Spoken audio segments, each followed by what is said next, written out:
আসসালামু আলাইকুম viewers, tasty cooking ইজিওয়ে থেকে আপনাদেরকে স্বাগতম। আবারও হাজির হয়ে গেলাম নতুন একটি পিঠার রেসিপি নিয়ে। আজকে আমি আপনাদেরকে তৈরি করে দেখাবো কলার পিঠা। এটি খুব ট্রেডিশনাল একটি কলার পিঠা। এই পিঠার তৈরি আমি আমার মায়ের কাছ থেকে শিখেছি। এত মজা এই পিঠাটি, তাই আমি আজকে আপনাদের সাথে এই কলার পিঠা রেসিপিটি শেয়ার করব। চলুন দেখে নিই কীভাবে তৈরি করতে হয়। আমি কলার পিঠা তৈরি করার জন্য এখানে 4 হালি কলা নিয়েছি। আমি চিনি চম্পা কলা নিয়েছি। আপনারা চাইলে যে কোনো ধরনের কলা দিয়ে কলার পিঠাটি তৈরি করতে পারেন। এখন আমি হাত দিয়ে কলাগুলি চটকিয়ে নিব।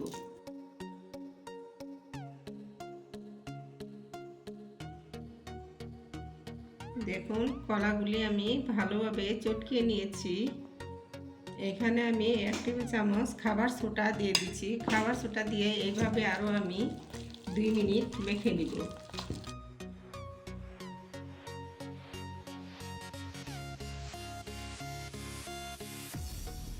দেখুন, খাবার সোডা দিয়ে 2 মিনিট কলাগুলি আমি মাখিয়ে নিয়েছি।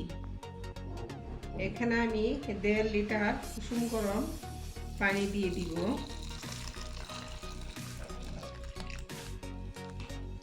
পানি দিয়ে আমি এইভাবে হাত দিয়ে আর একটু চটকিয়ে নিব আরও 2 মিনিট।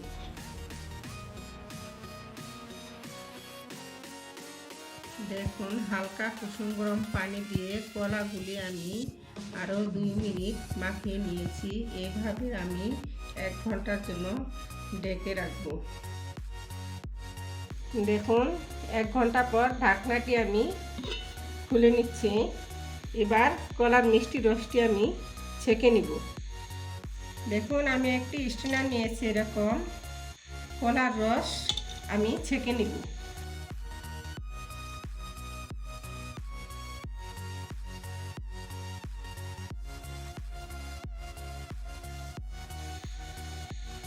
হাত দিয়ে এরকম করে ঘুরিয়ে ঘুরিয়ে ছেঁকে নিতে হবে।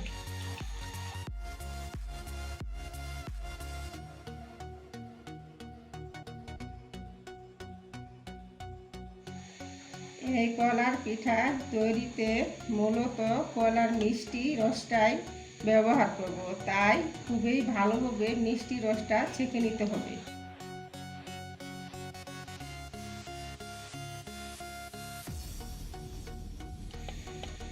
রসের পরিমাণটা বাড়ানোর জন্য এখানে এভাবে অল্প অল্প করে পানি নিব এবং এইভাবে ছেঁকে রস বের করে নিব।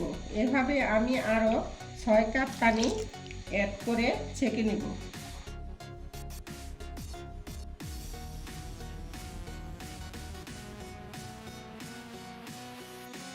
দেখুন ভিউয়ার্স, কলা থেকে আমি সম্পূর্ণ রস বের করে নিয়েছি। এখন আমি অবশিষ্ট অংশগুলি আমি ফেলে দিব।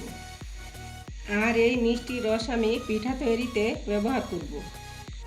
দেখুন, ছেঁকে নেওয়া রস আমি চুলায় বসিয়ে দিয়েছি। এখন আমি বলক আসা পর্যন্ত অপেক্ষা করব।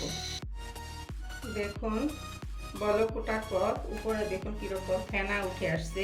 ফেনাগুলি আমি উঠিয়ে নিব।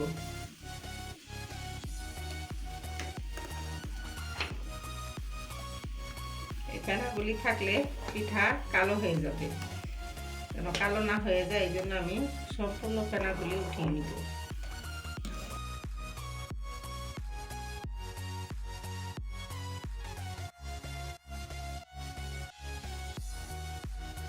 আমি জাল দিতে থাকবো এভাবে, আর যতক্ষণ ফেনা উঠবে ততক্ষণ আমি ফেনা উঠিয়ে নিব। দেখুন, যতটা সম্ভব আমি ভালোভাবে ফেনা উঠিয়ে নিয়েছি। এখন আমি এখানে 3-4টি তেজপাতা দিয়ে দিচ্ছি, 4টি ছোটো এলাচ ফাটিয়ে দিয়ে দিচ্ছি, আর স্বাদ মতো লবণ দিয়ে দিচ্ছি সামান্য পরিমাণ। এখানে আমি 1 কেজি আখের গুড় নিয়েছি। আখের গুড় দিয়ে দিচ্ছি। গুড় আমি কুচি করে নিয়েছি। মিষ্টিটা আপনারা যে যেমন খেতে চান সেরকম দিবেন আপনাদের স্বাদ অনুযায়ী। এখানে আমি আরও 1/2 কেজির মতো চিনি দিয়ে দিচ্ছি।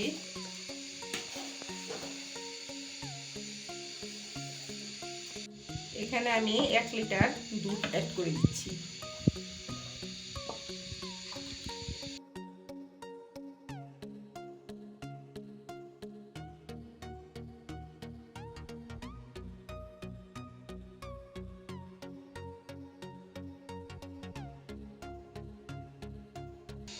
এভাবে আমি চিনি আর গুড় ভালোভাবে গলে যাওয়া পর্যন্ত আমি অপেক্ষা করব।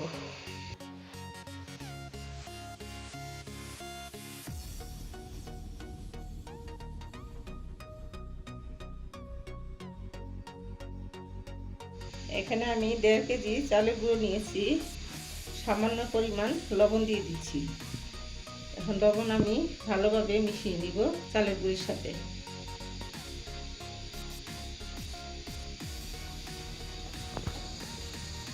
এখান থেকে গুড় আর কলার রসের মিশ্রণ আমি এভাবে চালের গুঁড়ির মধ্যে দিব।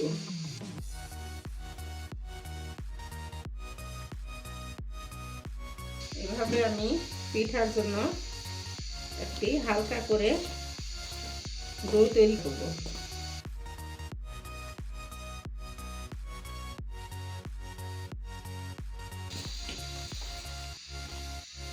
রসের মিশ্রণটি যেহেতু গরম ছিল, এই জন্য আমি চামচের ডাটা দিয়ে এভাবে গুলিয়ে নিচ্ছি।